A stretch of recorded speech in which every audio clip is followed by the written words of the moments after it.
नमस्कार, मैं मनीष वर्मा, आप सभी का स्वागत है हमारे चैनल। तो आज की इस वीडियो में हम बात करेंगे MA second year political science MPSC 001। इसके अलावा और कुछ नहीं पढ़ना, जो आज के इस वीडियो में आपको मैं बताने जा रहा हूँ।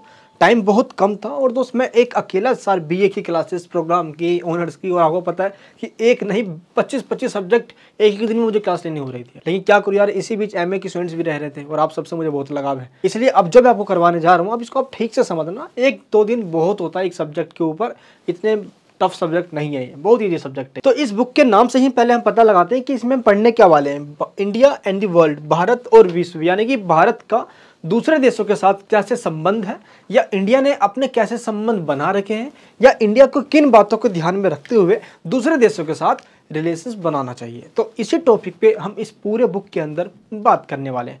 तो हम देखते हैं हमारा सबसे पहला इंपॉर्टेंट क्वेश्चन क्या है। भारत की विदेश नीति, आपसे पूछा जा रहा है विदेश नीति के बारे में।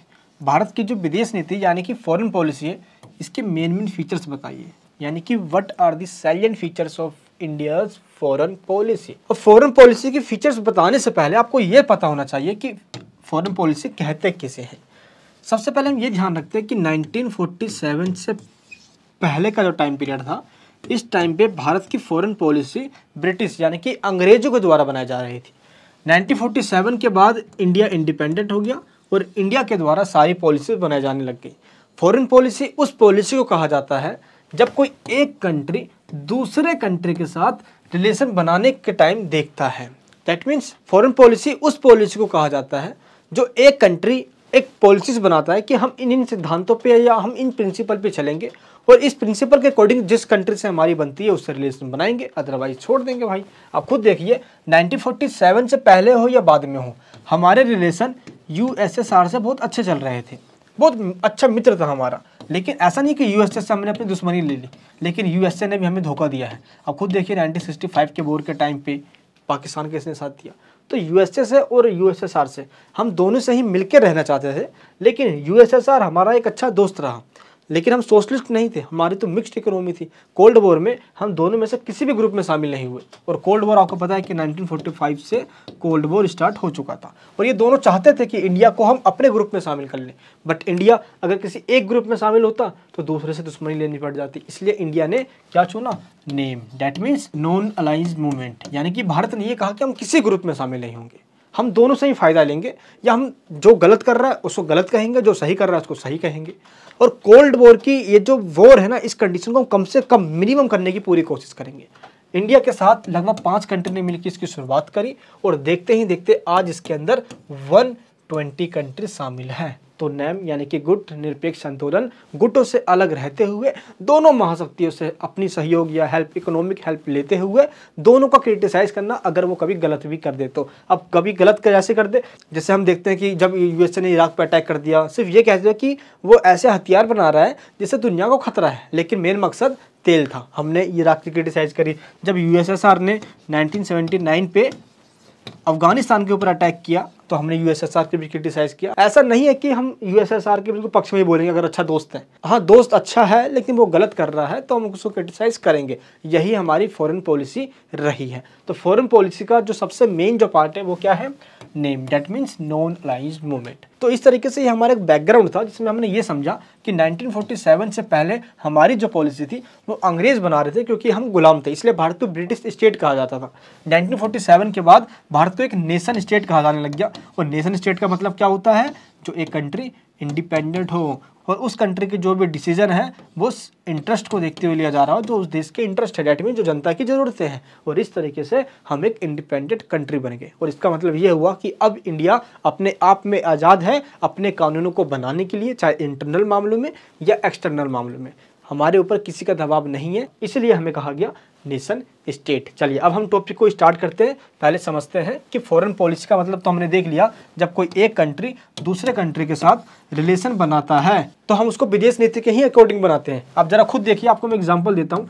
1991 से पहले हमारी जो पॉलिसी हुआ करती थी वो सोशलिस्ट यानी कि समाजवादी पॉलिसी हुआ करती थी, क्योंकि भारत के जो फर्स्ट प्राइम मिनिस्टर थे जवाहरलाल नेहरू जी, वो सोशलिस्ट हुआ करते थे। दैट मीन्स उनकी जो सोच थी वो काफ़ी सोशलिस्ट यानी कि सोशलिज्म पे थी, क्योंकि जब 1928 में वो रसिया गए थे यानी कि यूएसएसआर गए थे तो उन्होंने स्टोलिन के बारे में बहुत जाना और इनको समाजवाद से प्यार हो गया, लगाव हो गया। तो इन्होंने सोचा क्यों ना जब इंडिया आज़ाद होगा तो हम यहाँ पे भी सोशलिज्म लेकर आएंगे, यानी कि सोशलिस्ट को हम ज़्यादा प्रेफर करेंगे। ऐसे इंडिया सिर्फ सोशलिस्ट नहीं था, इंडिया तो मिक्स्ड इकोनॉमी थी इंडिया की, सोशलिज्म भी और कैपिटलिज्म भी। क्योंकि सोशलिज्म थी किसकी विचारधारा?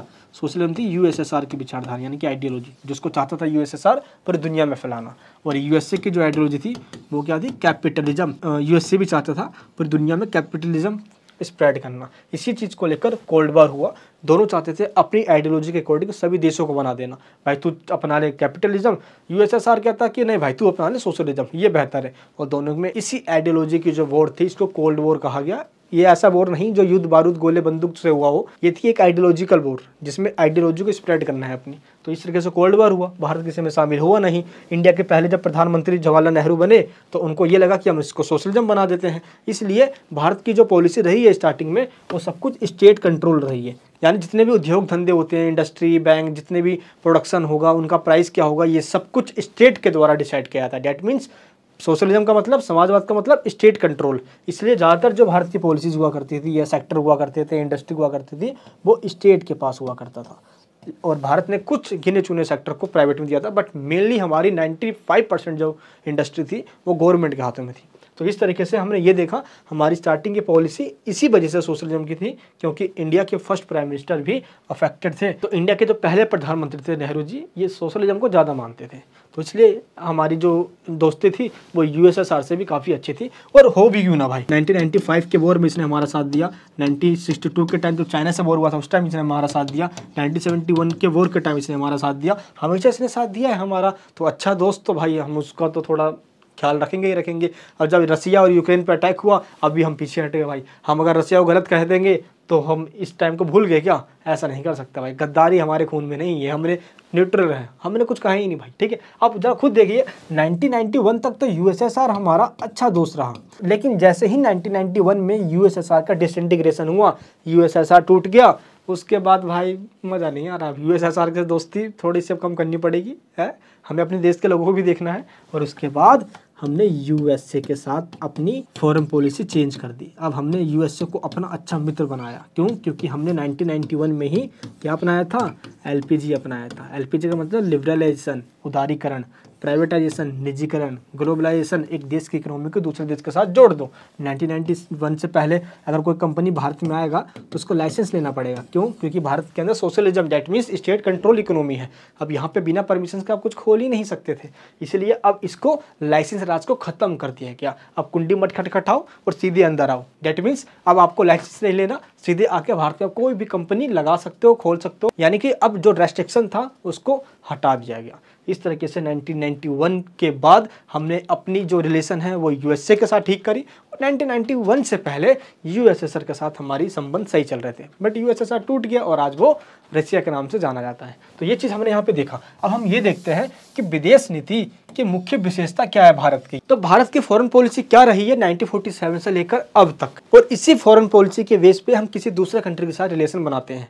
और अगर हमारी फॉरेन पॉलिसी के अंदर जो प्रिंसिपल दिए गए हैं, यानी कि हम आगे किन रास्तों पे चलेंगे, हमें यही बताता है हमारी फॉरेन पॉलिसी जो हमने डिसाइड किया हुआ है। जैसे आपको मैं एग्जांपल देता हूँ। एक मान लो इंसान है जो भाई ये कहता है कि मैं कभी झूठ नहीं बोलता, मैं सच्चाई के रास्ते पे चलता हूँ, कोई किसी पे दबाव डाले, कोई किसी से प्रेशर पे काम करवाए, मैं इसका सपोर्ट नहीं करता, ये मेरी प्रिंसिपल है।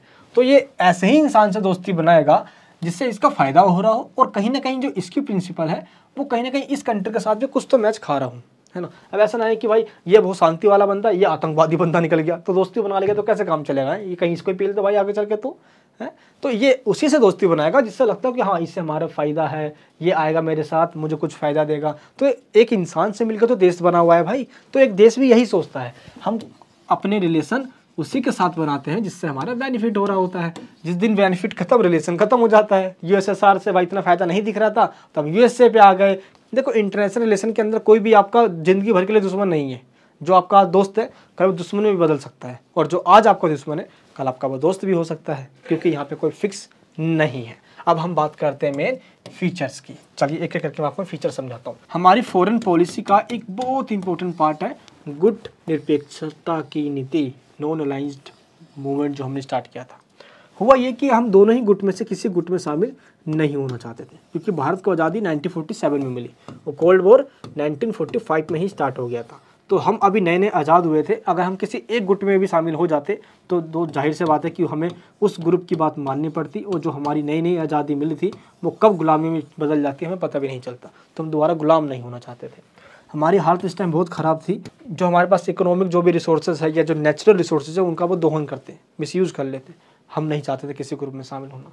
तो इंडिया और इंडिया जैसे 4 और कंट्री, टोटल 5 कंट्रियों ने मिलकर ये सोचा क्यों ना हम इन दोनों ग्रुप से अलग रहे और दोनों से ही हेल्प ले, और हम अपनी इस पॉलिसी को या हम अपनी इस नीति को गुट निरपेक्ष कहेंगे। गुट मतलब होता है ग्रुप और निरपेक्ष मतलब होता है अलग रहना। क्या रहना? अलग रहना। यानी हम दोनों ग्रुप से भाई अलग है, सही को सही और गलत को गलत कहेंगे, किसी के हमें हाँ नहीं मिलाएंगे। यही तो गुट निरपेक्ष की नीति। गुट निरपेक्ष की शुरुआत तो ऐसे कह सकते हो आप कि 1955 में ही हो गई थी, क्योंकि बांडुंग कन्वेंशन यानी कि बांडुंग जगह पे एक सम्मेलन हुआ था। कहाँ पे हुआ था? बांडुंग में हुआ था। गुट निरपेक्ष को बनाने वाले टोटल 5 कंट्री थे स्टार्टिंग में। आज तो इसमें 120 कंट्री हो गए हैं। 5 कंट्रियों का आपको नाम पता होना चाहिए। पहले तो भाई इंडिया था, दूसरा इंडोनेशिया, तीसरा घाना, चौथा मिस्र और 5वां यूगोस्लाविया। आपको ये 5 कंट्री का नाम याद रखना है। फिर से रिपीट कर दूं मैं, याद कर लीजिए अभी। इंडिया, इंडोनेशिया, मिस्र, घाना, यूगोस्लाविया, ये 5 कंट्री टोटल थे गुट निरपेक्ष में शामिल। और फाइनली बांडुंग सम्मेलन के बाद जिसमें फाउंडेशन रखी गई थी, जिसमें नींव रख दी गई थी, और ऑफिशियली गुट निरपेक्षता आंदोलन को, नॉन अलाइंस मूवमेंट को 1961 में यूगोस्लाविया की राजधानी बेलग्रेड से इसकी स्टार्टिंग कर दी गई और 1991 में ही गुट निरपेक्ष बन गया। और ये हमारी पॉलिसी रही है कि हम किसी एक ऐसे ग्रुप में शामिल नहीं होंगे जो किसी दूसरे ग्रुप से हमारी दुश्मनी पैदा करते हैं। तो ये हमारी फॉरेन पॉलिसी का एक बहुत इंपॉर्टेंट पार्ट है, और ये नेम आज भी चल रहा है, आज भी इसको खत्म नहीं किया गया है। क्योंकि जिस टाइम कोल्ड वॉर चल रहा था उस टाइम तो दोनों ग्रुप में जो तनातनी थी उसको कम करने की बात कही जा रही थी और इकोनॉमिक डेवलपमेंट की बात की जा रही थी। तो इकोनॉमिक डेवलपमेंट तो भाई आज भी जरूरी है। आज उस टाइम दोनों ग्रुप से अलग रहने की बात थी, और आज के इश्यूज कुछ और हो गए हैं, जैसे इन्वायरमेंट के ऊपर, टेररिज्म के ऊपर। ये मुद्दे किसी एक देश के लिए नहीं है, ये मुद्दे सभी देशों के लिए है। तो सभी मिलकर ये काम कर सकते हैं। तो उस टाइम के एटमॉस्फेयर के हिसाब से कुछ मुद्दे और थे, आज के मुद्दे कुछ और हैं। तो देशों का साथ तो चाहिए, इसलिए इसको ख़त्म आज भी नहीं किया गया है, ये आज भी है। नेक्स्ट पॉइंट क्या है? निशस्त्रीकरण। इसको कहा जाता है डिसआर्मामेंट। हुआ यह था, जैसे ही कोल्ड वॉर स्टार्ट हुआ 1945 के अंदर, कोल्ड वॉर के टाइम से लेकर 1991 तक ना जाने कितने लोगों ने युद्ध में बहुत पैसा खर्च किया। भाई किस पे? सबसे बड़ी बात थी वेपन्स के ऊपर बहुत पैसा खर्च करना। इतना ज़्यादा पैसा खर्च किया जा रहा था कि देखते हैं हम कौन किसके पास सबसे ज़्यादा हथियार होगा। तो इन्होंने इकोनॉमी पे फोकस ना करके वेपन्स पर ज़्यादा फोकस किया, हथियार को जखीरा खड़ा कर लिया था। जिसके पास हथियार होगा वो देश उससे डरेगा भाई, कुछ बोलेगा भी रही। और इसमें अमेरिका और यूएसएसआर दोनों आगे थे भाई। और इसी कंडीशन में Britain, France, China, western country तो बिल्कुल होड़ सी मच गई थी। आपको मैं एग्जांपल देता हूँ, जरा देखिए आप इस हथियारों की होड़ में हुआ क्या। आपको तो ये पता है कि 1945 के अंदर अमेरिका ने जापान के हिरोशिमा और नागासाकी पे अटैक कर दिया, और इस परमाणु हमले से लाखों लोगों की वहीं पे मौत हो गई। जापान को अभी तक इन घटनाओं को झेलना पड़ता है। तो सबसे बड़ी घटना यही हुई थी। इसलिए सबसे पहले दुनिया भर के अंदर जो एटम बम है वो अमेरिका ने बनाया, और इसका जापान पे टेस्ट भी कर लिया, और उसमें वो सफल भी हो गया। आज के मुकाबले में उस टाइम के परमाणु बम कुछ भी नहीं थे, लेकिन आज अगर किसी ने गिरा दिया ना तो दुनिया नेस्तनाबूद हो जाएगी। आज बड़ा भयंकर भयानक घटना हो जाएगा, क्योंकि उस टाइम के मुकाबले में आज बहुत हैवी एटम बम्स हो चुके हैं, बहुत ज़्यादा। इसलिए सबसे पहले अमेरिका ने 1945 में एटम बम बना लिया। अब इसके बाद 1949 के अंदर यूएसएसआर ने एटम बम बना लिया भाई, ये लो। अब इन दोनों तो बना ही लिया। अब इन दोनों ने जब बना लिया तो दुनिया के देश तो सोचेंगे भाई हम भी बना लेते हैं, भाई हम क्यों पीछे रहे रेस के अंदर।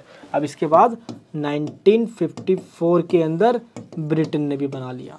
ब्रिटेन ने बना लिया तो ब्रिटेन के तो पिछलग्गू रहता है ये फ्रांस, हम क्यों पीछे रहेंगे भाई। 1959 के अंदर फ्रांस ने भी बना लिया। अब आपको पता है कि चाइना जिसको देखता है उसके अंदर खुजली हो जाती है, उसको लगता है कि दुनिया ये कर रही तो हम क्यों पीछे रहेंगे भाई, हम भी रहेंगे हैं। दुनिया पत्तल में खाना खा रही है, हम पन्नी लेके पहुंच जाएंगे भंडारे के अंदर, पूरी पन्नी भर के लेकर आएंगे। चाइना उन्हीं में से एक है। 1964 के अंदर चाइना ने भी अपने पास एटम बम बना लिया, और ये पांचों देश इतने भयंकर निकले यार, इनको लगा कि और कोई कंट्री ना बना ले, इसलिए इन पांचों ने मिलकर 1967 के अंदर एक कानून बना दिया जिसको कहा गया एनपीटी, एनपीटी का मतलब क्या होता है? नॉन प्रोलिफरेशन ट्रीटी, यानी कि अब कोई भी दुनिया भर कंट्री परमाणु टेस्ट नहीं कर सकता जिसने इस एनपीटी के ऊपर साइन कर दिया। इंडिया बोलते अच्छा बेटा तुम पांचों बड़े सैड निकल रहे हो है, इंडिया इस पर सिग्नेचर किया ही नहीं। और इंडिया के सिग्नेचर ना करने की वजह से इंडिया ने क्या किया, 1974 के अंदर परमाणु टेस्ट किया पोखरण राजस्थान के अंदर, हम इसमें फेल हो गए। लेकिन 1998 में अटल बिहारी वाजपेयी जी भारत के प्रधानमंत्री थे और हमने इसमें टेस्ट किया और हम पास हो गए। यानी आज भारत के पास भी एटम बम का जखीरा है, लेकिन डर इस बात का है कि पाकिस्तान के पास भी है और चाइना के पास भी, जो कि भारत के पड़ोसी देश है। तो ऐसा नहीं है कि हम खत्म कर दे परमाणु बम, हमारे पास होना ही नहीं चाहिए। अगर आपके बगल वाले कंट्री के पास है और आपके पास नहीं है तो आपको खतरा पैदा हो सकता है इन कंट्रीज से। ये कभी भी आपको धमकी देंगे उड़ाने की, और अभी ये धमकी देंगे तो इनको पता है कि भारत मारता जाता और गिनता कम है भाई, तो इस कंडीशन के अंदर दिक्कत हो जाएगी। तो ये तो हमारा ये रहा। तो भारत ने अपनी फॉरेन पॉलिसी के अंदर एक नियम जोड़ दिया, निशस्त्रीकरण। शस्त्रीकरण दैट मीन्स आर्मामेंट का मतलब होता है हथियारों को प्रमोट करना, हथियार को और बढ़ाना। लेकिन जब इसके आगे दैट मीन्स निशस्त्रीकरण जोड़ दिया जाता है, डिसआर्मामेंट जोड़ दिया जाता है, हथियारों को प्रमोट ना करना, जैसे कोल्ड वॉर में किया जा रहा था। अब इतने हथियार तो एटलीस्ट होने ही चाहिए कि आप एट द टाइम अपने आप से दूसरों को पेल सको जब भी ऐसी घटना हो जाए। लेकिन सिर्फ हथियारों पे ही पैसा लगाना, इकोनॉमी को बर्बाद कर देना, जैसे यूएसएसआर ने किया था। इकोनॉमी बहुत कमजोर होगी, स्टैंडर्ड ऑफ लिविंग जो लोगों था वो नीचे गिर गया। अब उनको ये लगा कि भाई अमेरिका तो बहुत आगे है हमसे, विद्रोह हुआ, यूएसएसआर टूट गया। आज भी यूएसएसआर के पास 8000 एटम बम है।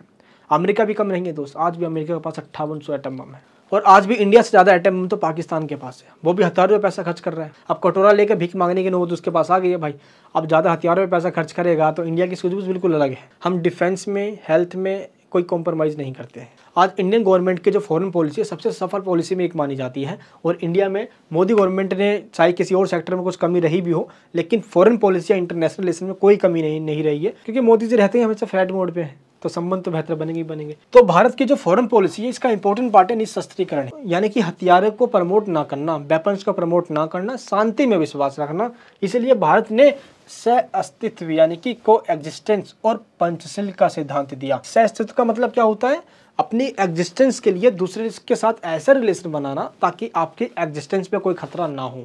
अब इसके लिए क्या हुआ, 28 अप्रैल 1954 को एक समझौता किया गया, वो चाइना के साथ हुआ था, पंचशील समझौता। पंच मतलब 5, शील मतलब प्रिंसिपल।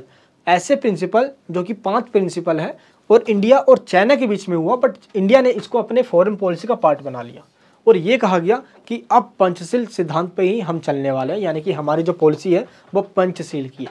पंचशील में क्या क्या कहा गया, चलिए देखते हैं। सबसे पहले था mutual respect for each others, that means हम एक दूसरे का सम्मान करेंगे, हम किसी को बदनाम नहीं करेंगे।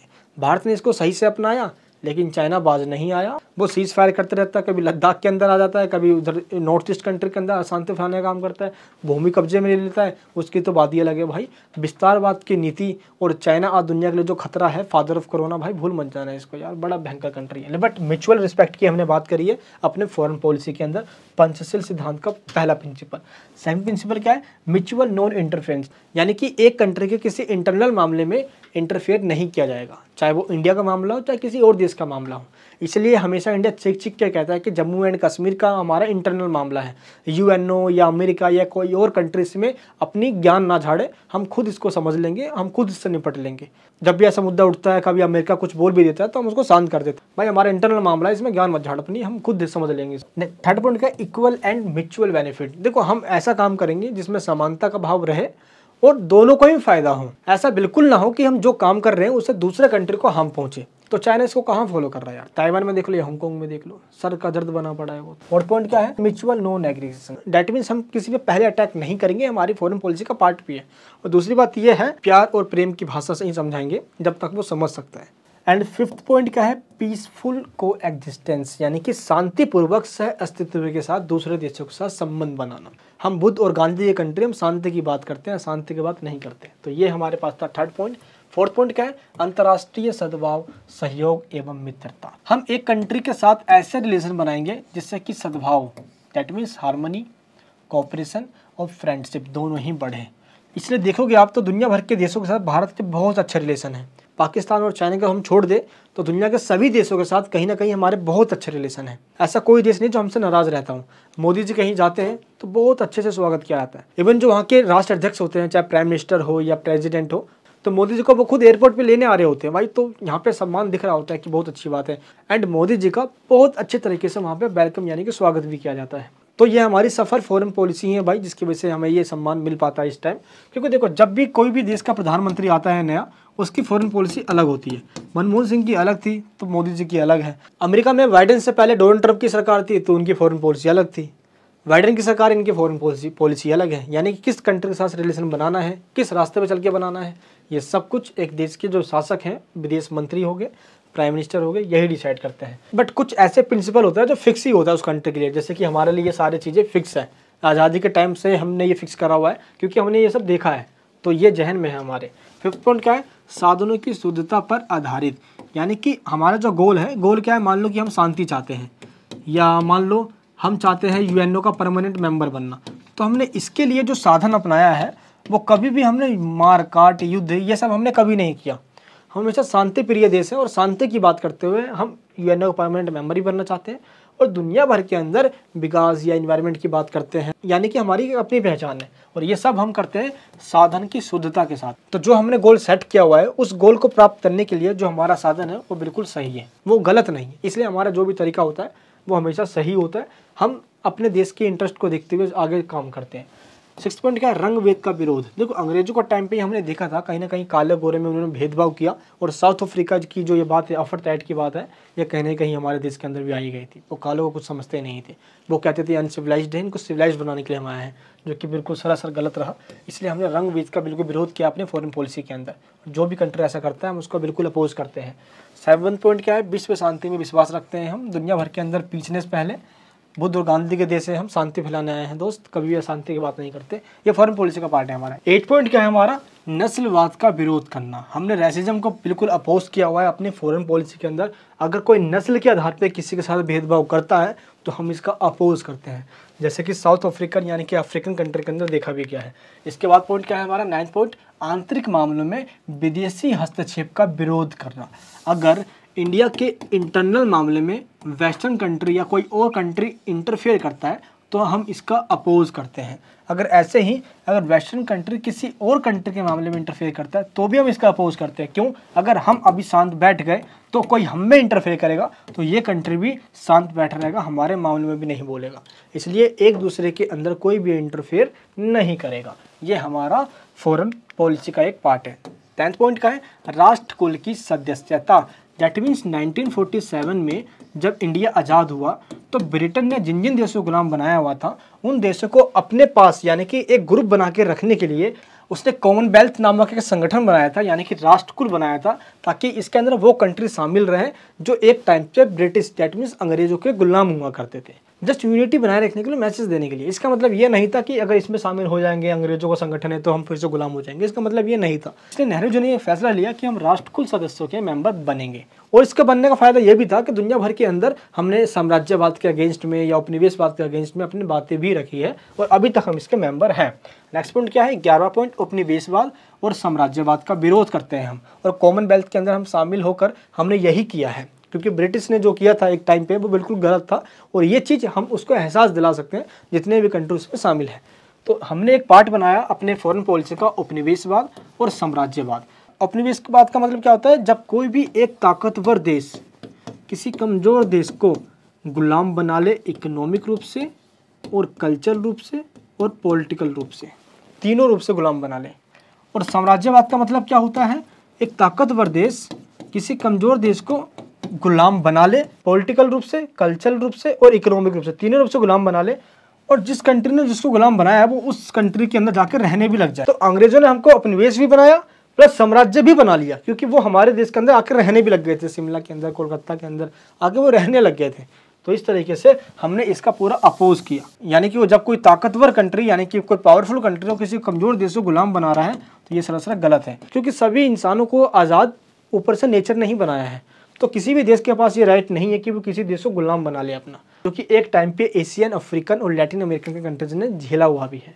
एंड 12 पॉइंट क्या है? सभी से मित्रता, that means friendship with all. हमारा ये पॉलिसी है, हम दोस्ती का हाथ बढ़ाते हैं, दुश्मनी का हाथ नहीं बढ़ाते हैं। अगर कोई पीछे से हमारे ऊपर हमला करता है तो उसका बदला भी ज़बरदस्त तरीके से लेते हैं। पाकिस्तान, चाइना या और भी कंट्री ये जानते हैं हमारे बारे में, और ये चीज़ ज़रूरी भी है सीख लेना, क्योंकि इतिहास के अंदर हमने ये देखा है, हमेशा भारत के ऊपर पीछे से वार हुआ है, और इसका हम मुंहतोड़ जवाब नहीं देंगे तो हमेशा हमको ये झेलना होगा। 13 पॉइंट क्या है, संयुक्त राष्ट्र संघ में आस्था। देखो जब यूएनओ बना था भाई 1945 के अंदर 24 अक्टूबर को, तो उस टाइम से यूएनओ की जो पॉलिसीज़ रही है हमने उसका सपोर्ट भी किया है, और यूएनओ में हमने आस्था भी रखी है, और इसीलिए हम सिक्योरिटी काउंसिल के अंदर परमानेंट मेंबर के दावेदार भी हैं। चाइना को बनाने वाले भारत है, तो भाई हम क्यों नहीं हैं। आज हमारे पास दुनिया के लार्जेस्ट डेमोक्रेटिक कंट्री हैं, लार्जेस्ट पॉपुलेशन भी हमारे पास है, डिसआर्मामेंट की बात करते हैं एंड डेवलपमेंट की बात करते हैं, बिल्कुल प्रोग्रेसिव कंट्री है, क्यों नहीं मिलना चाहिए। बट चाइना वहाँ पे अड़चन डाल देता है, वीटो लगा देता है भाई। इसलिए हमने शांति की बात की है और यूएनओ की नियमों पे आस्था रखते हैं। तो जिस तरीके से यूएनओ की बात आज कोई मानता नहीं है, या वेस्टर्न कंट्री वाले पूरी धज्जियाँ उड़ा देते हैं, चाइना को ही देख लो भाई। अब भारत भी आगे क्या ही करेगा, अब वो जमाना तो रहा ही नहीं ना यार, कोई आप एक गाल पे थप्पड़ मार दे दूसरा गाल आगे कर दो, एक गाल पे थप्पड़ मारने के जैसे हाथ उठाए उसका हाथ ही काट दो, वही वाला जमाना रहा है भाई। अब तो आज कॉम्पिटिशन ज़्यादा है, अब एक कंट्री अपने आप को सुपर पावर बनाने के लिए किसी भी हद तक जा सकता है। अब चाइना को देख लो आप। तो इस तरीके से हमारी विदेश नीति का जो क्वेश्चन है वो खत्म होता है। इसमें हमने जो भी यहाँ पे पॉइंट्स देखे हैं, ये सारे पॉइंट्स हमारे विदेश नीति यानी कि फॉरेन पॉलिसी का एक बहुत इंपॉर्टेंट पार्ट है, और आज भी हम इसी पॉलिसीज पे यानी कि आज भी हम इसी नियम पे चल रहे हैं। अब हम बात करते हैं अपने नेक्स्ट क्वेश्चन की। नेक्स्ट क्वेश्चन है, भारत की विदेश नीति बनाने में राजनीतिक दल कैसे योगदान करते हैं। How do political parties contribute to India's foreign policy making. यानी कि जब इंडियन फॉरेन पॉलिसी बनाया जाता है तो इसके अंदर पॉलिटिकल जो पार्टीज हैं उनका क्या कंट्रीब्यूशन रहता है।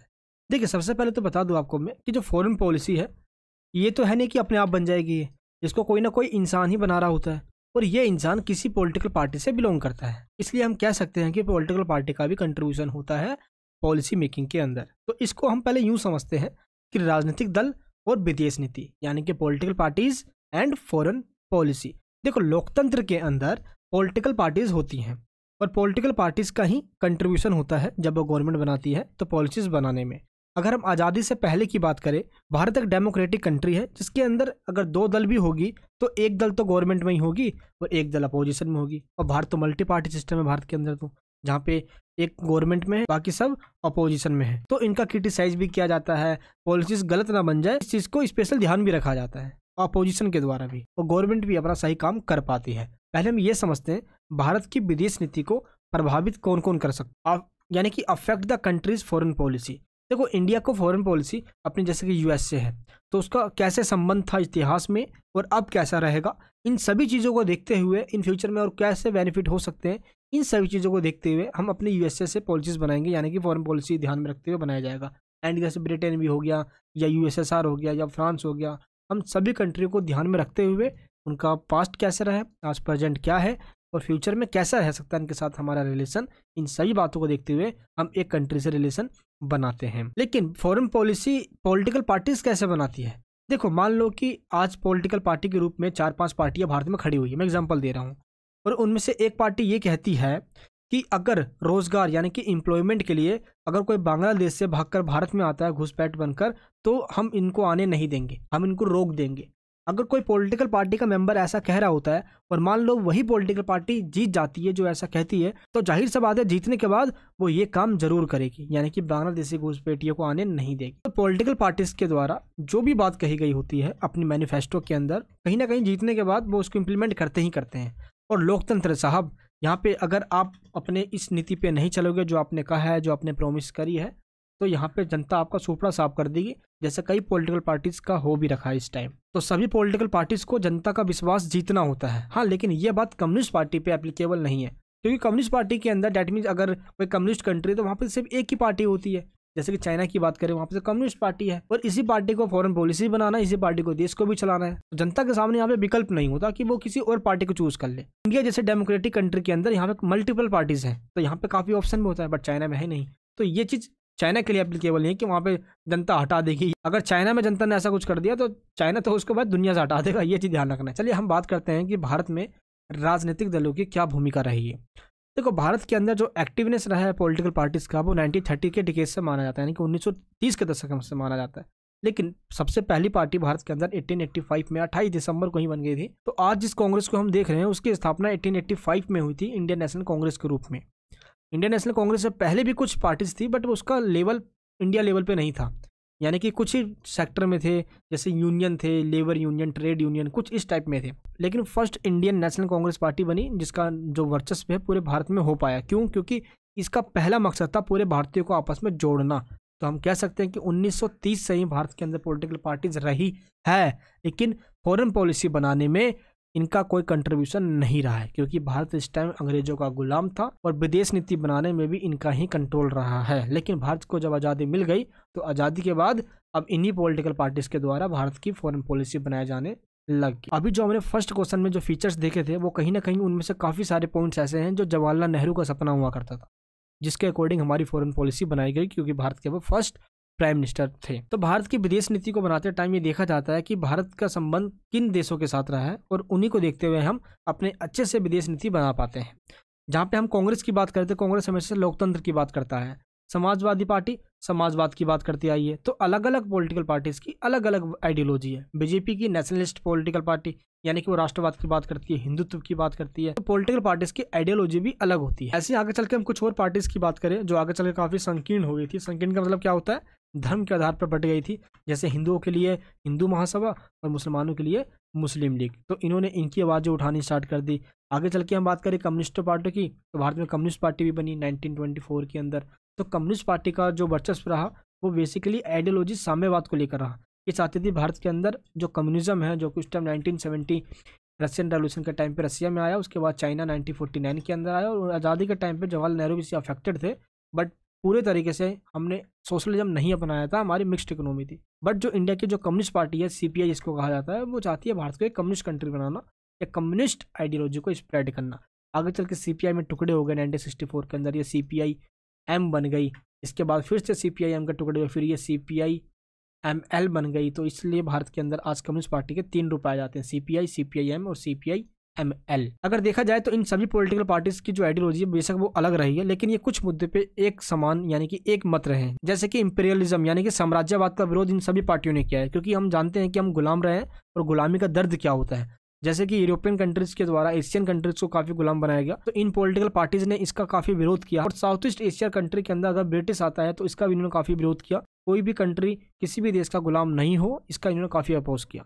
अगर हम कांग्रेस की बात करें तो कांग्रेस की आइडियोलॉजी ही रही है साम्राज्यवाद का विरोध करना, क्योंकि आज़ादी दिलाने में जिन मेंबर्स का कंट्रीब्यूशन रहा है, कहीं ना कहीं उनमें से कुछ मेंबर्स ऐसे रहे हैं जो फेमस मेंबर हैं, प्लस वो कांग्रेस पार्टी के मेंबर भी रहे हैं।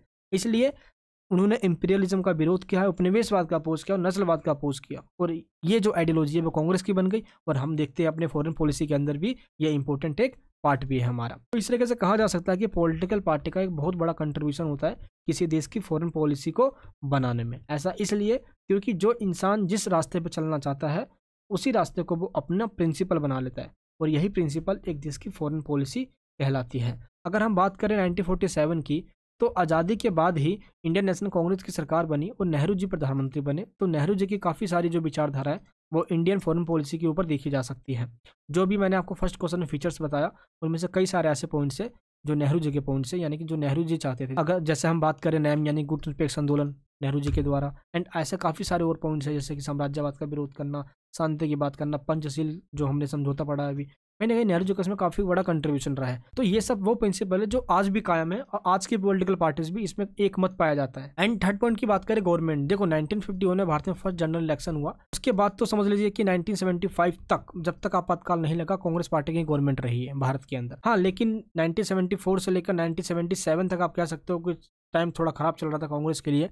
आपातकाल लगभग 18 महीने भारत के अंदर रहा, और उसके बाद आप कह सकते हो कि 1977 में जब इलेक्शन हुए आपातकाल के बाद, तो कांग्रेस पार्टी की हार हुई, और इस टाइम जो गवर्नमेंट बनकर आई जनता पार्टी की सरकार बनकर आई, और जनता पार्टी की सरकार में मोरारजी देसाई भारत के प्रधानमंत्री बनते हैं। 1977 से लेकर 1980 तक मोरारजी देसाई और चौधरी चरण सिंह की सरकार रही है। इस तरीके से कहा जा सकता है कि नॉन कांग्रेस पार्टी की अगर गवर्नमेंट रही है, इसका मतलब ये नहीं है कि भारत की जो नेशनल पॉलिसी है पूरी चेंज हो जाएगी। फॉरेन पॉलिसी के अंदर उन बातों को भी शामिल किया गया है जो भारत की पॉलिसी चलते आ रही है।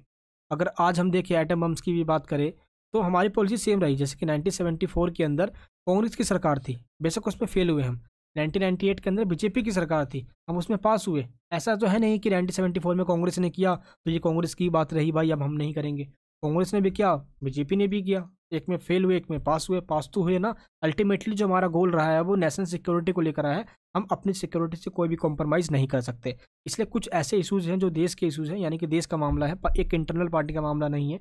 इसलिए इन इशू के ऊपर सभी पॉलिटिकल पार्टीज एक मत होते हैं। ऐसे ही अगर कांग्रेस पार्टी के अलावा हम अदर पॉलिटिकल पार्टीज की बात करें या बीजेपी की बात करें, देखो सभी चाहते हैं देश की सुरक्षा, सिक्योरिटी, यूनिटी यानी एकता बने रहे और हमारे देश की डिग्निटी बना रहे, हमारे देश की जो अखंडता है ये भी हमारी बनी रहे। यानी कि इन सभी प्रिंसिपल से कोई खेल नहीं सकता, जो हमारे फॉरेन पॉलिसी का फीचर चला आ रहा है, जो कि हमने फर्स्ट क्वेश्चन में भी देखा।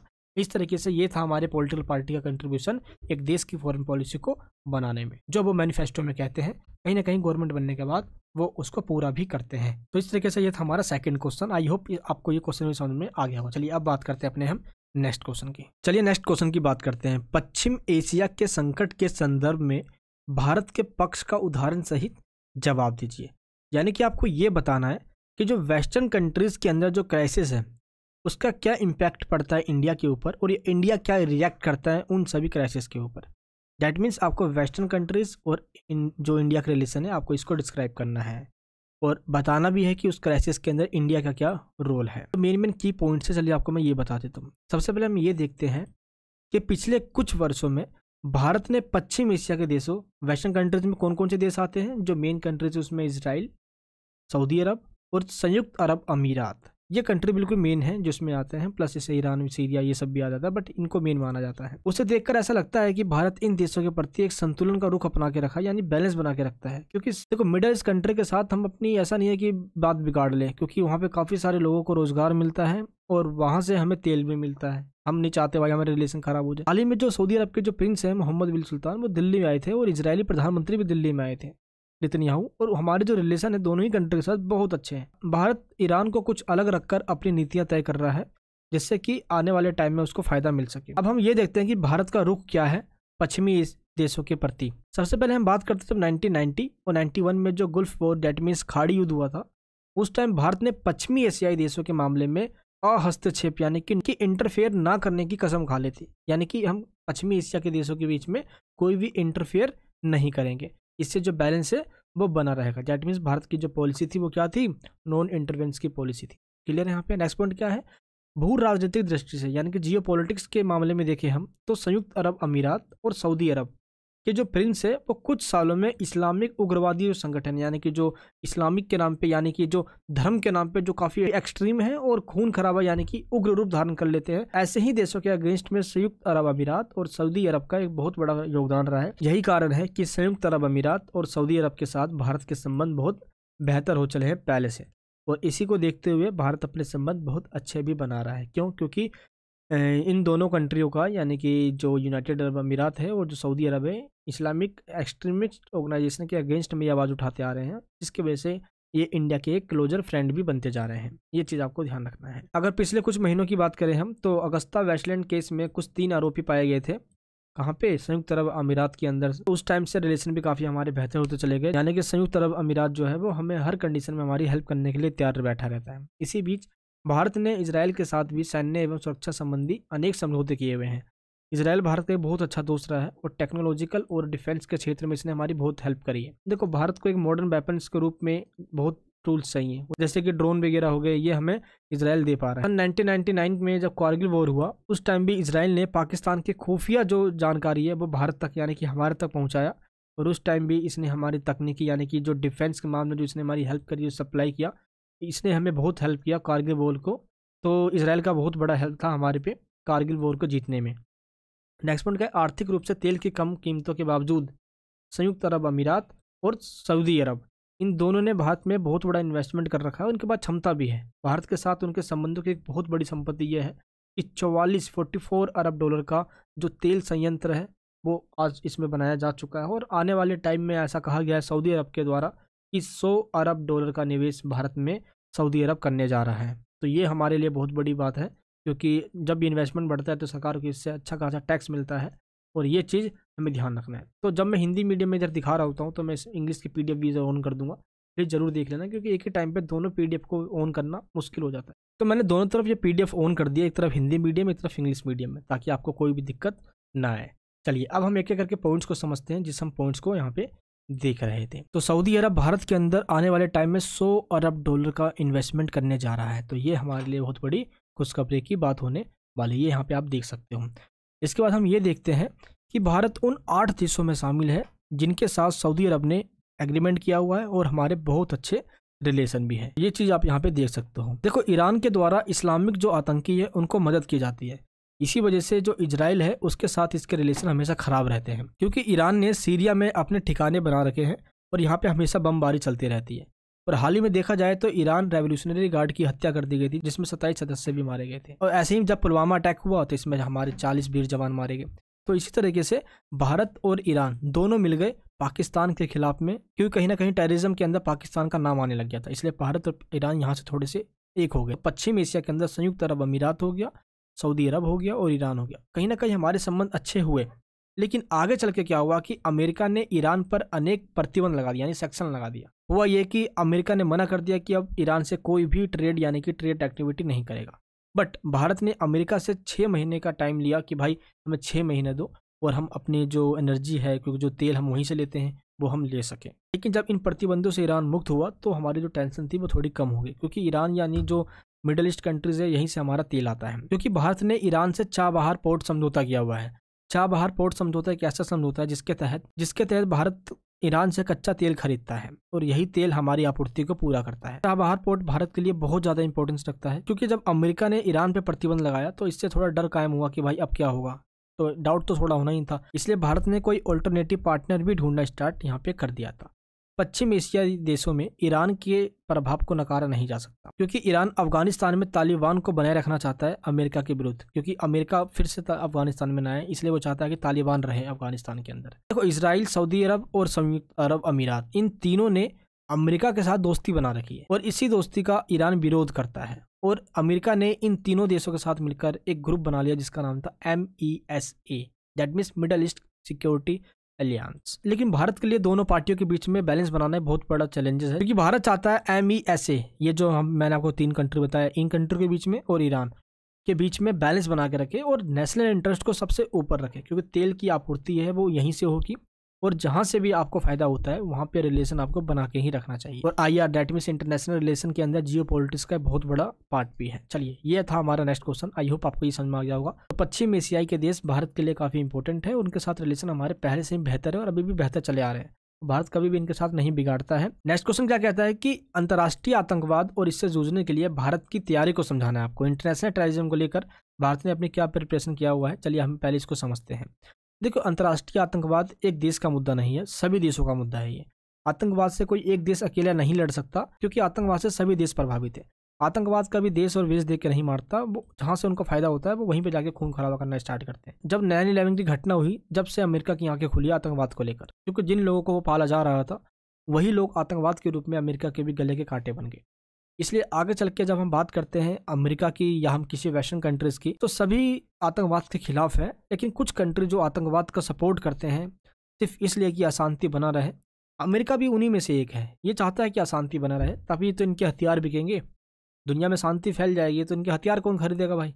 अब हथियार बेचने के लिए अशांति होना चाहिए, यही चीज है भाई। तो यहीं से स्टार्ट होता है डर का बिजनेस। आतंकवाद के विरुद्ध एक अंतर्राष्ट्रीय मोर्चा बनाया गया और इसी मोर्चे के तहत हम आतंकवाद से लड़ सके, ये कहा गया। तो creating an international front against terrorism, और इसके अंदर काफी सारे संगठन बनाए गए हैं। जैसे कि पहला तो हमारा UNO ही है, एंड इसके बाद अमेरिका या वेस्टर्न कंट्रीज के साथ मिलकर इंडिया का भी स्टैंड ऐसा हो गया है कि हम आतंकवाद के खिलाफ बोलते हैं हमेशा, जब भी बोलते हैं या इंटरनेशनल मंच पे बोलने का मौका मिलता है, इंडिया जब रिप्रेजेंट करता है अपने आप को, तो हम आतंकवाद के अगेंस्ट ही हमेशा से रहे हैं, क्योंकि भारत ने खुद इसको झेला भी है। भारत के बगल में ही आतंकी कंट्री भी है, भारत इसको सही से समझ सकता है, क्योंकि जम्मू एंड कश्मीर के अंदर अशांति फैलाकर पाकिस्तान के मंसूबे को हम अच्छे से जानते हैं। और भारत शुरुआत से ही डिसआर्मामेंट की बात भी करता रहा है, शांति की बात करता रहा है, और आतंकवाद का मुद्दा सिर्फ एक देश का ना होकर सभी देशों के होने की वजह से इसमें सभी देशों को मिलकर पार्टिसिपेट करना चाहिए। चलिए पहले हम ये बात करते हैं कि भारत ने क्या तैयारी कर रखी है इन आतंकवादियों से लड़ने के लिए। देखो, 2008 में जब मुंबई अटैक हुआ, उस टाइम से भारत ने अपनी इंटरनल सिक्योरिटी के लेकर बहुत बड़े कदम उठाए, क्योंकि आतंकवाद से लड़ने के लिए एनआईए और राष्ट्रीय खुफिया एजेंसी के साथ साथ एनएसजी के अंदर सुधार किए गए,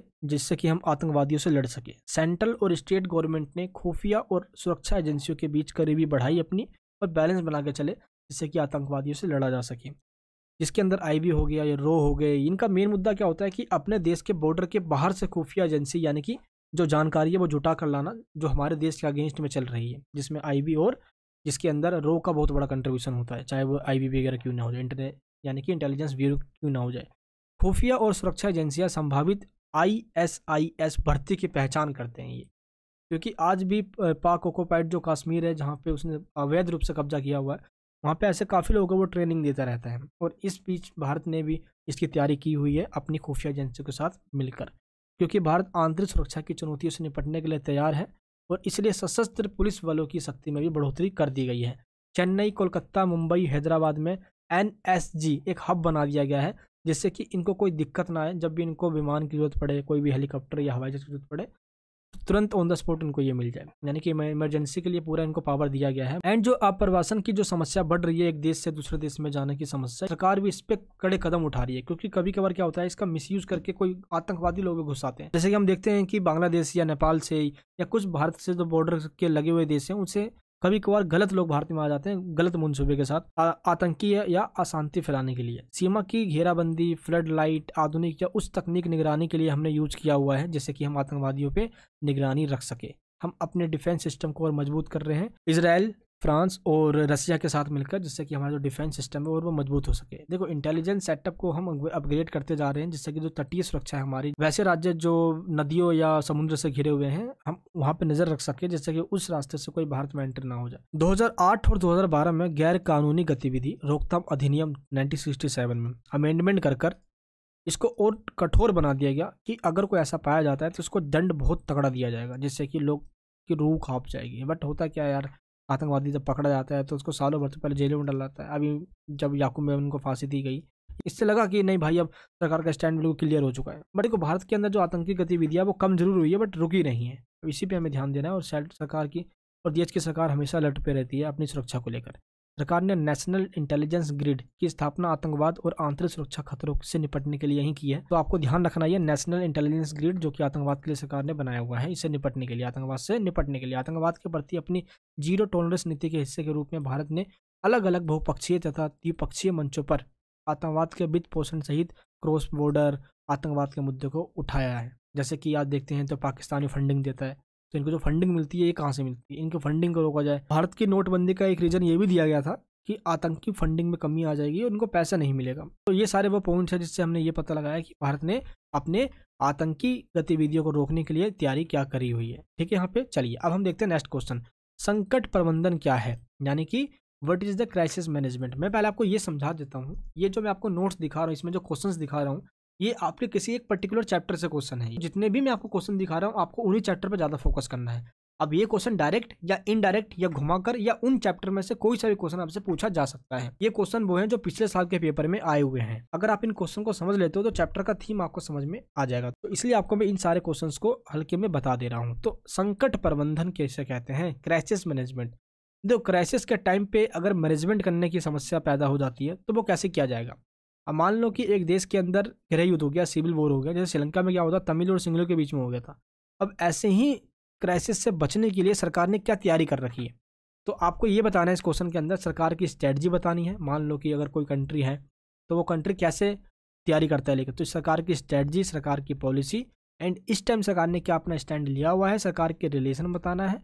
और इस क्वेश्चन के अंदर मैनेजमेंट के लिए सरकार कौन कौन से टूल्स का यूज करती है। टूल्स का मतलब यहाँ पे एजेंसी से है, सरकार के कौन कौन से वो एजेंसी हैं जिससे सरकार इनको मैनेज करती है। तो ये क्वेश्चन काफी इजी है, संकट प्रबंधन पे आप बता सकते हो। नेक्स्ट क्वेश्चन क्या है, मानवीय हस्तक्षेप क्या है।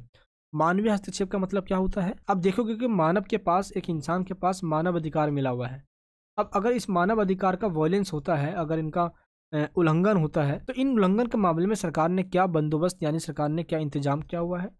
यूएनओ के द्वारा भी दुनिया भर के जो मानव अधिकारों का उल्लंघन होता है उस पर नजर बना के रखा जाता है, जिससे कि मानवीय हस्तक्षेप ना हो और मानव के अधिकारों का उल्लंघन ना हो। शॉर्ट नोट्स में ये क्वेश्चन दे दिया जाता है।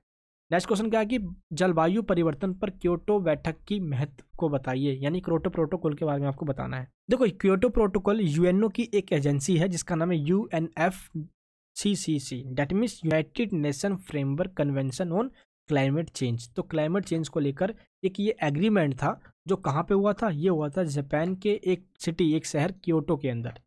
क्योटो में हुआ था ये 1997 में, और इस पे साइन करने वालों ने ये एग्री किया था कि हम जो ग्रीन हाउसेज जो गैस है उसका जो उत्सर्जन है वो कम से कम करेंगे, मिनिमम करेंगे, जिससे कि जो क्लाइमेट चेंजेस होता है या जो तापमान जो बढ़ता है वो कम से कम हो, मिनिमम हो बिल्कुल ही। तो 1997 में ये हुआ और भारत ने इसके ऊपर 2002 में सिग्नेचर किया था। तो ये 2008 से 2012 तक इसका पहला स्टेज माना जाता है। यानी क्योटो प्रोटोकॉल पे जिन्होंने सिग्नेचर किया है उनको 2 चरणों में डिवाइड कर दिएगा। पहला चरण ये चरण था, यानी फर्स्ट फेज में ये कहा गया कि 2008 से लेकर 2012 के बीच में जिन्होंने क्योटो प्रोटोकॉल पे सिग्नेचर किया है वो सभी कंट्री हरित गृह गैस उत्सर्जन, यानी कि जो ग्रीन हाउसेज गैस होता है, इसकी 5% तक मात्रा कम कर देंगे उत्पादन करने की। यानी कि ऐसा कुछ करेंगे, यानी कि वो ऐसा काम करेंगे जिससे कि इनका जो उत्सर्जन है ग्रीन हाउसेज गैसेस का वो 5% तक कम हो जाए। और जिसका दूसरा चरण है, जो सेकंड फेज है, वो कब से है, 2013 से लेकर 2020 तक। और इसमें यह कहा गया कि पहले तो 5% तक कम करना था और अब ग्रीन हाउसेज गैसें की जो उत्पादन किया जाता है अब उसको 18% तक कम करना है। तो ये कहा गया था क्योटो प्रोटोकॉल के अंदर, पहले 5% कम करना है ग्रीन हाउस गैस यानी CO2 5% तक, उसके बाद CO2 है जो कब कितना परसेंट, 18%, यानी ग्रीन हाउसेज गैसों में 18% की कमी करनी है। तभी ऐसा लगेगा कि भाई हमें पेड़ों को लगाना है, हमें पेड़ों को काटना नहीं है, और हमें जो शुद्ध गैस है हमें उनका यूज़ करना है जिससे कि हमारे इन्वायरमेंट पे नेगेटिव इम्पैक्ट ना पड़े। ये था क्योटो प्रोटोकॉल। नेक्स्ट क्वेश्चन क्या है, साम्यवादी उपरांत समाज पर टिप्पणी लिखिए। यानी कि साम्यवादी का मतलब क्या होता है पहले आपको ये बताना है, और इसके द्वारा एक समाज कैसे बन सकता है, तो पहले आपको इसको डिस्क्राइब करना है। चलिए आपको मैं समझा देता हूँ साम्यवाद का मतलब क्या होता है। साम्यवादी का मतलब क्या होता है, इससे पहले आप ये समझिए कि 1818 में एक ऐसे इंसान का जन्म हुआ जिसका नाम था कार्ल मार्क्स। कार्ल मार्क्स ने ही एक थ्योरी दी जिसको कहा जाता है साम्यवादी। इससे पहले समाजवाद की कंडीशन है, यानी कि समाजवाद को पहले समझना है आपको, देन आपको साम्यवाद समझ में ईजिली आ जाएगा। समाजवाद का मतलब क्या होता है, एक ऐसी सोसाइटी जहाँ पे स्टेट कंट्रोल होगा, यानी कि प्रोडक्शन के रिसोर्सेज पे या स्टेट के सारे इंस्टीट्यूशंस पे या जितने भी बैंक है, इंडस्ट्री है, उन सब के ऊपर स्टेट का कंट्रोल होगा। कौन सा प्रोडक्शन करना है, कितने प्राइस पे बेचना है, ये सबको गवर्नमेंट डिसाइड करती है, इसलिए इसको गवर्नमेंट या स्टेट रेगुलेशन सोसाइटी कहा जाता है। सब कुछ स्टेट के हाथ में होगा, प्राइवेट सेक्टर नहीं होगा यहाँ पे। और इस तरीके से ये हो गया हमारा समाजवाद। और यहाँ पे लेकिन स्टेट होता है, तो कार्ल मार्क्स कहता है कि हमें स्टेटलेस सोसाइटी बनाना है। स्टेटलेस सोसाइटी बनाना है क्यों, क्योंकि सोसाइटी के अंदर स्टेट पे अमीरों का हाथ होता है और गरीबों का शोषण होता है, इसलिए स्टेट को ख़त्म करना है हमें और क्लास को ख़त्म करना है। क्लास का मतलब अमीर और गरीब का जो क्लास है, तो स्टेटलेस सोसाइटी और क्लासलेस सोसाइटी को ख़त्म करना चाहता है। तो जो सोशलिज्म की कंडीशन होती है इसके अंदर क्लास खत्म हो जाएगी, अमीर गरीब खत्म हो जाएंगे और स्टेट के ऊपर सभी मजदूरों किसानों का राज हो जाएगा। और इस तरीके से होगा यहाँ पे क्लासलेस सोसाइटी समाजवाद के अंदर। लेकिन जब ऐसा लगेगा कि अब सब लोग शासन करना सीख गए हैं तो स्टेट की कोई ज़रूरत नहीं है, तो आगे चल के स्टेट को ख़त्म कर दिया जाएगा। अब ऐसा समाज बनेगा जिसको कहा जाएगा साम्यवादी। तो पहला होगा सोशलिज्म, अब दूसरा कंडीशन आएगा कम्युनिज्म, डेट मीन साम्यवादी। साम्यवादी में क्या होगा, स्टेटलेस और क्लासलेस, यानी कि स्टेट को खत्म कर देंगे और क्लास को भी खत्म कर देंगे। इसको कहा जाएगा स्टेटलेस सोसाइटी और क्लासलेस सोसाइटी। तो इस तरीके से हो गया हमारा साम्यवादी समाज।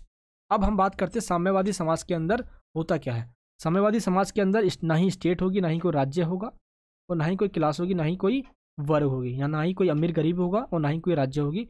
किसान मजदूर सब अपना शासन खुद करेंगे।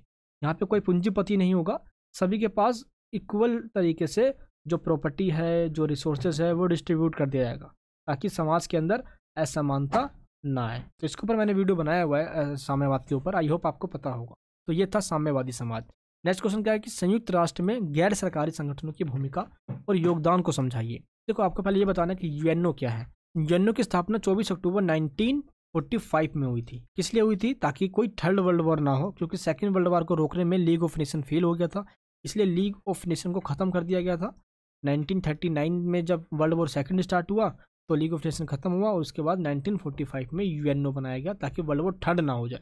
सेकंड तो हो गया था, ये रोकने के लिए वर्ल्ड वॉर में सिक्योरिटी कायम करने के लिए पीसनेस बनाए रखने के लिए। पूछा आपसे ये गया है कि संयुक्त राष्ट्र में गैर सरकारी जो संगठन है इनकी क्या भूमिका है। देखो ऐसे काफ़ी सारे गैर सरकारी संगठन है यूएनओ के अंदर जिनकी बहुत बड़ी भूमिका अगर देखा जाए तो संयुक्त राष्ट्र के चार्टर के अंदर भी ये कहा गया है, जो अनुच्छेद 71 है यानी कि आर्टिकल 71 में भी ये कहा गया है कि गैर सरकारी संगठन आर्थिक और सामाजिक काउंसिल के कार्य में परामर्शदाता के रूप में भाग ले सकते हैं। यानी कि यूएनओ के जो भी इकोनॉमिक या सोशल एजेंसी है उसके अंदर ये पार्टिसिपेट कर सकते हैं। यूएनओ के अंदर लगभग 930 गैर सरकारी संगठन है। इनमें से प्रमुख गैर सरकारी संगठन है amnesty international, federation of red cross society, the Indian commission of jurist and next कौन सा है the regional council for human rights in Asia और ह्यूमन राइट्स वॉच। ये भी एक संगठन है जो कि यूएनओ की है बट इसको अमेरिका में बनाया गया था।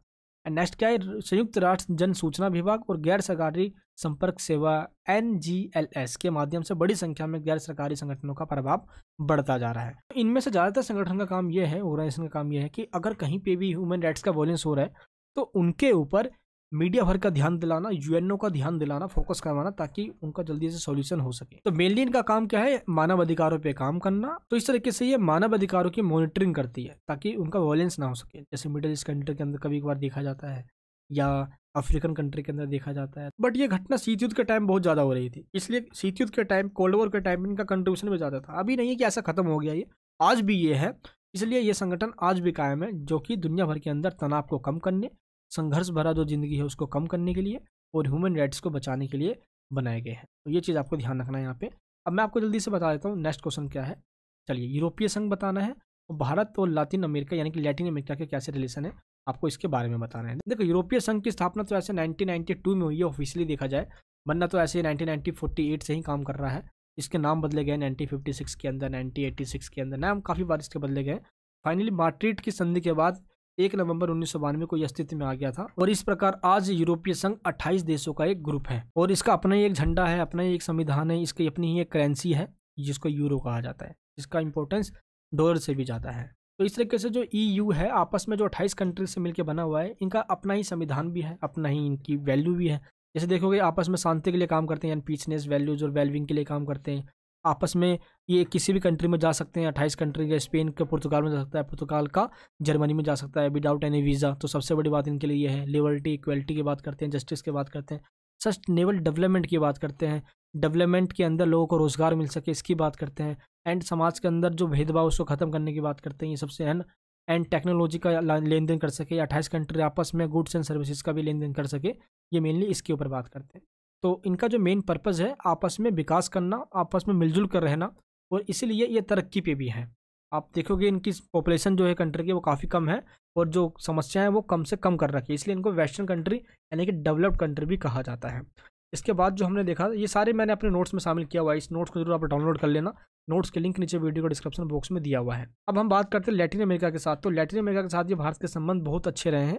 ऐसा नहीं कि लैटिन अमेरिका के साथ इतनी बात नहीं होती तो संबंध खराब रहे हैं, काफ़ी अच्छे संबंध रहे हैं। क्योंकि देखोगे तो एंटरटेनमेंट के पर्पज़ से या स्पोर्ट्स के पर्पज़ से हमारे संबंध बहुत अच्छे रहे हैं। भारत के जब नए प्रधानमंत्री बने थे मोदी जी, तो 15-16 जुलाई को जब ब्रिक्स शिखर सम्मेलन में गए थे ब्राज़ील में, तो उस टाइम भी हमारे संबंध ब्राज़ील से अच्छे हुए। क्योंकि लैटिन अमेरिका के ऐसे काफ़ी सारे कंट्री हैं जिनके साथ भारत के काफ़ी अच्छे संबंध रहे हैं। लेकिन हम देखिए तो लैटिन अमेरिका के साथ भारत के इतने अच्छे संबंध क्यों, या भारत क्यों चाहता है ऐसा बनाना। देखो, कुल मिला के देखा जाए तो लगभग मैं आपको बता रहा हूँ कि जो लैटिन अमेरिकन के कंट्रीज है सभी मिलाकर 4.9 ट्रिलियन की इनकी GDP है, यानी कि इनकी इकोनॉमी भाई बहुत तगड़ी है यार, सभी को मिला लिया जाए तो। ऐसे तो यार डेवलपिंग कंट्रीज में आ जाते हैं लैटिन अमेरिकन कंट्रीज, जिसमें ब्राज़ील वगैरह हो गया, काफ़ी मैक्सिको वगैरह हो गया, उरुग्वे हो गया, चिली हो गया, मतलब गरीबी कंट्रीज ना, ऐसे तो नहीं है कि इनके पास में सब कुछ है, ये भी गरीब कंट्री में ही आते हैं। 600 मिलियन आबादी वाले क्षेत्र है जो कि भारत से तो आधा ही है लगभग, परंतु ये क्षेत्रफल की दृष्टि से भारत से 5 गुना बड़े हैं। लेकिन संयुक्त राष्ट्र के लैटिन अमेरिका के और कैरिबियाई संबंधी एक आर्थिक आयोग की रिपोर्ट आई थी, उसमें यह कहा गया था कि वर्ष 2013 में लैटिन अमेरिका का जो FDI है वो 179 यानी कि $179 बिलियन था, जो विश्व के किसी भी क्षेत्र के लिए सबसे अच्छा रिकॉर्ड माना जाता है। यानी कि FDI के रूप में दुनिया भर के अंदर $179 बिलियन का इन्वेस्टमेंट किया हुआ है लैटिन अमेरिकन कंट्रीज ने। देखो, संयुक्त राष्ट्र के लैटिन अमेरिका एवं कैरिबिया संबंधी आर्थिक आयोग की रिपोर्ट के अनुसार वर्ष 2013 में लैटिन अमेरिका का जो डायरेक्ट इन्वेस्टमेंट जो है FDI, ये शुद्ध रूप से $179 बिलियन का था, जो विश्व में सबसे तगड़ा माना जाता है। यानी ट्रेड एक्टिविटी में भारत और अमेरिका के द्विपक्षीय संबंध रहे हैं। और इसी बीच लैटिन अमेरिका के साथ भी भारत के संबंध बहुत अच्छे रहे, चाहे ऊर्जा के क्षेत्र में हो गया, अनाजों के क्षेत्र में हो गया, क्योंकि देखा जाए तो ब्राज़ील एक कृषि महाशक्ति के रूप में जाना जाता है, जहाँ पे कृषि योग्य भूमि काफ़ी ज़्यादा पाई जाती है।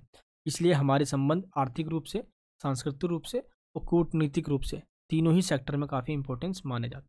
तो इस तरीके से मैंने आपको जितने भी क्वेश्चन बताए, इन सबके मैंने आप सबको बुलेट्स पॉइंट्स वगैरह कुछ बता दिए हैं ऊपर से। देखो यार, मैं एक अकेला इंसान हूँ यार, मुझे ही अब सारी क्लासेस लेना होता है, इसलिए बहुत दिक्कत आ जाती है। खैर, आपको ये वीडियो काफ़ी यूजफुल लगी होगी, प्लीज़ इस वीडियो सभी जगह शेयर करना, चैनल पर नहीं तो सब्सक्राइब जरूर करना, और जो मैंने आपको नोट्स दिखाया उसको डाउनलोड कर लीजिए, लिंक नीचे वीडियो के डिस्क्रिप्शन बॉक्स में दिया गया है, और उसी लिंक के अंदर आपको लिस्ट मिल जाएगी जिसमें आपके सभी सब्जेक्ट्स के नोट्स दिए हुए हैं, उनको डाउनलोड कीजिए और अभी से रीड करना स्टार्ट कीजिए। और इस वीडियो में जो बताया मैंने की पॉइंट्स को ध्यान में रखिए। मिलूंगा आपसे नेक्स्ट वीडियो के अंदर, चैनल पर नहीं तो प्लीज सब्सक्राइब कीजिए। ये वीडियो आपको कैसे लगी नीचे मुझे आप कमेंट बॉक्स में बताइए। बाकी जल्दी से आप रीड कर लीजिए, टाइम बहुत कम था, नेक्स्ट टाइम से मैं चैप्टर वाइज वीडियोस बनाऊंगा जिससे कि आपको दिक्कत नहीं आएगी। मिलूंगा आपसे नेक्स्ट वीडियो में। जय हिंद, जय भारत।